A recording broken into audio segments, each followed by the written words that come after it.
السلام عليكم ورحمة الله تعالى وبركاته أحبابي هن فيديو لهولم شريعة درجاتو وانت ترسول أستوصاتو ودالو ምንድነው ትናንትና የሆነ ቪዲዮ አይቼው በወንድማችን ኻሊድ ላይ መልስ እየመለሰች ሆነች ሴትዮ ቪዲዮውን አይተን እንመለስ። ለኹሱስ ለመውሊድ ያለው አመለካከት ብሏል። መውሊድ በእስላም ምንድነው? ቢዲአ ነው። ቢዲአ ብሎ ማለት ፈጠራ ከነብዩ ከሱሐቦች ያልተገኘ ከኋላ የመጡ ሰዎች የፈለሰፉት ነገር ማለት ነው። ቪዲዮውን እንዲህ እንዳያችሁት ነው። ይህች ልጅ እንዲህ ሀያቷን የጨረሰችው በክርስትና እምነት ላይ ነው። ከዛ አላዛዕሚሃ ወደ ዲነል ኢስላም ገብቻለሁ ብላ ስለ ዲነል ኢስላም ለማስተማር ነው። መጀመሪያ ሀያትሽን በክርስትና ላይ ነው የጨረሰው። ከዛ በኋላ ደግሞ አንድ ሰው ወደ ዲነል ኢስላም ከመጣ ዲና እውቀትን የሚይዘው ከዑለሞች ተንበርክኮ ቀርቶ ነው እንጂ ኪታቦችን እንግሊዘኛ ችሎ አማርኛ ችሎ ኪታቦችን አንብቦ ከዛ የእስልምናን ሃይማኖት በጥንቃቄ አወቅ ብሎ መወሰን አይችልም።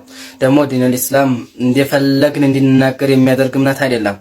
አንድ ሰው አላሁ ሱብሓነሁ ወተዓላን ከተሳደበ እንደዚህ ነብያችን አለይሂ ሰላቱ ወሰላምን ከተሳደበ ከእስልምና እንደሚወጣ ይህ የዲነል ኢስላም ያስቀመጠው ህግጋት ነው ማለት ነው። እና ምንድነው ያው ደግሞ ስለ በወንድማችን ላይ ስለ ቢድዓም ስለተለያየ ስለ መውሊድም ጠቃቅሰሻል። ነገር ግን አንቺ ቢድዓ ሰርተሽ ያዋረደሽ የራስሽ ሼክ ተብዬ ነው። ቪዲዮውን አይተን እንመለስ። አፍንጫዋ ላይ አንድ ነገር አንጠለጠለች የለየላት ሸርሙጣ ተብላ ነው። ሴት እንግዲህ ልታጌጥ ልትከበር ነው የምትቆጠቆጠው። ስለዚህ ሸርሙጣ ደግሞ ወራዳ ነው፣ በሀገራችን የተናቀ ነው ማለት ነው። ያንን ያደረገች ሴት ትዳር ብትል አታገኝም። ይሄ እንደች የለየላት እኮ ሸርሙጣ ናት። እንዴ ያው አፍንጫዋ ላይ የሆነ ነገር አድርጋ ነው ያው የራሷ ሼክ ተብዬ እንደዚህ ሸርሙጣ ያለ የሰደበ ውርድድ ነው ያደረጋት። ያው ወሃቢዮች ምን የላቸውም አቅል የላቸውም። አንደኛ ያው ዝም ብሎ እንደ በግ ነው የሚጓዙት። ያው በጋ አንሆን ሰው እንሆን ነው የምለው። ዝም ብሎ ከመሬት እየተነሱ ታላላቅ ዑለሞችን መሳደብ የለብንም። ጠለቅ ብለን ነብያችን አለይሂ ሰላቱ ወሰለም የሰሩት ምንድነው? ነብያችን አለይሂ ሰላቱ ወሰለም ያልሰሩት ምንድነው? ነብያችን አለይሂ ሰላቱ ወሰለም ያልሰሩት ሱሐቦች የሰሩት ምንድነው የሚለው ማወቅ አለብን። አይ ነብያችን አለይሂ ሰላቱ ወሰለም ያልሰሩት ነገር ቢድዓ ነው ከተባለ ሱሐቦች የሰሩት ምንድነው ማለት ነው?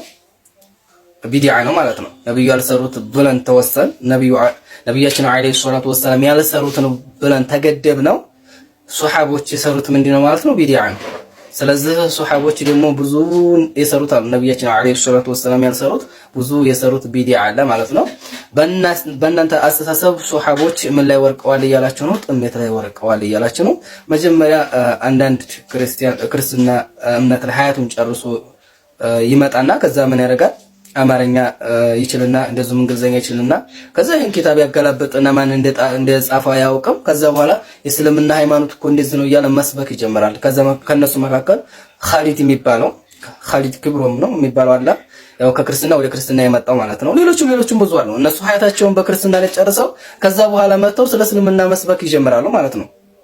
ነገር ግን የት ላይ ነው የተማራችሁት ብለው ማለት ነው የተማራችሁት ብለው ቢጠየቁ እከሌ ሼክ ላይ ነው ብሎ አይሉም። ምክንያቱም እነሱ ምንድነው ኪታቦችን አነበቡ፣ በእንግሊዘኛ ቁርአንን አነበበ፣ ከዛ ደግሞ ወደ አማርኛ መተርጎም ጀመረ። ከዛ ምን ሆነ? ዳዒ ነኝ ብሎ ራሱን ካባ ብዙ ራሱ ጠሞ ብዙ ሰዎችን አጠመመ። ከክርስትና ወደ ክርስትና ያገባው ሙስሊም አይደለም። እና አንዳንድ ሰዎች ዝም ብለው ሀያታቸውን በዛ ላይ በክርስትና ላይ ጨርሰው እዚህ መተው ምን ያደርጋሉ? ሙስሊሞችን ለማጥመም ይጠራሉ ማለት ነው። ነገር ግን ነብያችን አለይሂ ሰላቱ ወሰለም እንዲናሉት ኢነመል ዒልሙ ቢተዓሉም የዲን እውቀት የሚባለው ነገር በመማር ነው ያሉት። ስለዚህ እናንተ ሀያታችሁን በክርስትና ላይ የጨረሳችሁ ሰዎች ወይ ከዑለሞች በርከክ ብላችሁ ቅሩ። ኪታብ እያገላበጣችሁ እያነበባችሁ አትጥመሙ ነው የምለው። ባረከላሁ